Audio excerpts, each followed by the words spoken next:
தாய்ப்பால் பெருக்கும் உருளைக்கிழங்கு. உருளைக்கிழங்குன்னு சொன்னதுமே அது வாயுவை உண்டாக்குமே நினைக்காதீங்க. குழந்தைக்கு தாய்ப்பால் இல்லாம அவதிப்படுற தாய்மார் தினமும் உருளைக்கிழங்கை சாப்பாட்டுல சேர்த்துட்டு வந்தா தேவையான அளவு தாய்ப்பால் கிடைக்கும். உருளைக்கிழங்கை அவிச்சி அதோட மிளகு பொடி உப்பு நெய் சேர்த்து சாப்பிடுங்க. எந்த பிரச்சனையும் வராது. சர்க்கரை நோய்க்கு மாங்கொழுந்து. சர்க்கரை நோயாளிகள் யாரும் சீண்டாத மாவிலை கொழுந்தை துவரம் பருப்பு உப்பு சேர்த்து வேக வச்சு சாப்பிட்டு வந்தா நோய் கட்டுக்குள்ள இருக்கும். மூக்கு பிரச்சனைக்கு முசுமுசுக்கை. சளி பிரச்சனை யாருக்கு எப்போ எப்படி வரும்னே தெரியாது.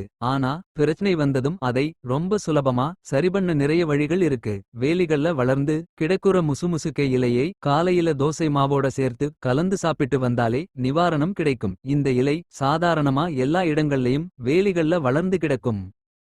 உடல் ஆரோக்கியம் குறித்த இத்தகைய அரிய தகவல்களை தாங்கள் தெரிந்து கொள்வதுடன் மட்டுமல்லாமல் மற்றவர்களுக்கும் தெரியப்படுத்திட இதனை அதிகம் பகிரவும். இயற்கை உணவு மருத்துவ ஆலோசகர் பாரம்பரிய சிகிச்சை சித்தவைத்தியர் சுரேஷ்.